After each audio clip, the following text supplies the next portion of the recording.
алдан қарсы алу үшін қарау!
Қымбатты отандастар, сіздерді жаңа жыл мерекесімен шын жүректен құттықтаймын. Бүгін бәріміз 100 жылдықтың ширек ғасырлық белесіне қадам басқалы тұрмыз. Биыл Алтай мен Атырау арасындағы барша жұрт тарихтың жаңа парағын бір мезетте ашады.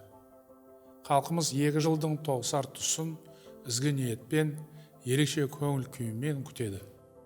Өткен күндерді саралап, ескі жылға баға береді. Арман мақсатын айқындап, болашаққа үлкен үмітпен қарайды. Бұл нағыз отбасылық мереке. Сондықтан мен баршаңызға ең алдымен еліміз аман, жұртымыз тыныш, бауырымыз бүтін болсын дегім келеді. Ұлы жылы ұлтымыз үшін маңызды оқиғаларға толы болды. Түрлі саладағы реформалар жемісін бере бастады. Экономиканың жаңа бағдарын белгілеп, нақты шараларды қолға алдық. Өңдеу өнеркәсібі қарқынды дамыды. Бір қатар ірі өндіріс орны ашылды. Инвестициялық ахуал жақсарды. Мыңдаған шақырым жол салынып жөнделді. Еліміздегі ең ұзын көпірдің құрылысы аяқталып, халық игілігіне берілді. Диқандарымыз мол астық жинап, қамбаны дәнге толтырды. Таза Қазақстан акциясының аясында қалалар мен ауылдар жаңаша келбетке ие бола бастады. Алғаш рет азаматтарымыздың орташа өмір сүру ұзақтығы 75 жасқа жетті. Өскелең ұрпақтың жарқын болашағы үшін ауқымды жұмыс атқарылып жатыр. Ұлттық қордағы қаржының бір бөлігі балалардың есепшотына түсті. 100-ден астам жаңа мектеп ашылды. Көптеген әлеуметтік нысан салынды. Парламент депутаттары қоғамдағы өзекті мәселелер бойынша заңдар қабылдады. Сондай-ақ биыл біз еліміздің келешегіне айрықша әсер ететін өте маңызды шешім қабылдадық. Атом электр станциясына қатысты референдум өткіздік. Көпшілік бұл бастамаға қолдау білдірді. Қазақстанның әлемдік аренадағы абыройы арта түсті. Астанада беделді халықаралық ұйымдардың маңызды саммиттері өтті. Дүниежүзілік көшпенділер ойындарына мыңдаған спортшылар мен меймандар келді. Байрақты бәсекені табысты ұйымдастырып, төл өркениетімізді жер жүзіне таныттық. Спортшыларымыз Олимпиада және Паралимпиада ойындарында көк туымызды биікте желбіретті. Оқушыларымыз түрлі білім сайыстарынан жүлделі оралды. Басқа да көптеген табыс бар. Биыл көктемде бір қатар аймақта алапат тасқын болғанын білесіздер. Табиғаттың тосын сынағы бәрімізге ауыр тигені сөзсіз. Соған қарамастан, қиын күндерде халқымыз бір-біріне жанашыр болып, мызғымас бірлігін көрсетті. Зардап шеккен барша азаматқа жан-жақты көмек берілді. Мемлекет ешкімді назардан тыс қалдырған жоқ. Барлық міндеттемесін толық орындады. Жүздеген отбасы жаңа жылды жаңа шаңырақта қарсы алып жатыр.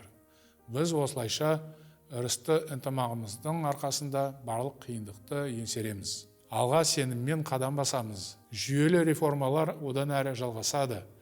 Жоспарымыздың бәрі ойдағыдай орындалады. Алдағы жыл бұдан да табысты болады. Мен президент ретінде бұған бар күш-жігерімді саламын. Правительству предстоит проделать эффективную работу, обеспечить поступательный рост нашей экономики.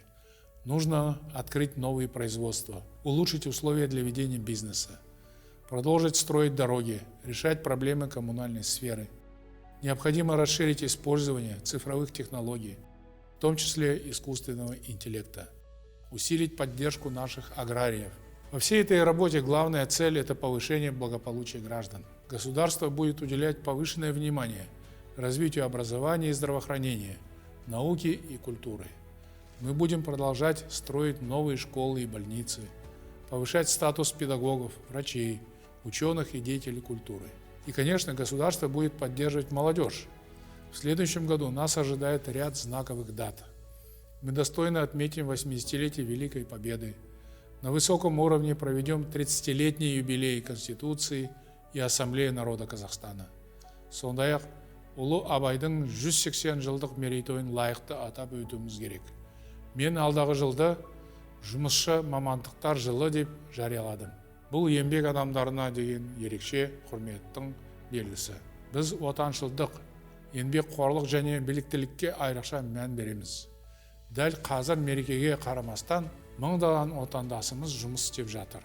Олардың арасында шекарашылар, дәрігерлер, тәртіп сақшылары, құтқарушылар мен өрт сөндірушілер, өндіріс басындағы мамандар және басқа да азаматтар бар. Мұны өз ісіне деген адалдықтың нағыз үлгісі деуге болады. Мен бүкіл халқымыздың атынан сіздерге шынайы ризашылығымды білдіремін. Шетелде білім алып жатқан немесе жұмыс істеп жүрген азаматтарымызға амандық тілеймін. Қадірлі ағайын, осы мерекелік сәтте мен әр шаңыраққа шаттық тілеймін. Жаңа жыл әр азаматқа жақсылық әкелсін. Төрт құбыламыз түгел болсын. Ардақты аналарымыз бен ардагерлеріміз аман болсын. Жас ұрпақтың жолы ашық, болашақ жарқын болсын. Қастерлі отанымыз өсіп-өркендей берсін. Жаңа жылда баршаңызға амандық, бақ-береке тілеймін. Пусть этот семейный праздник наполнит ваши сердца теплом и радостью. От всей души желаю вам крепкого здоровья, счастья и благополучия. Жаңа жыл құтты болсын.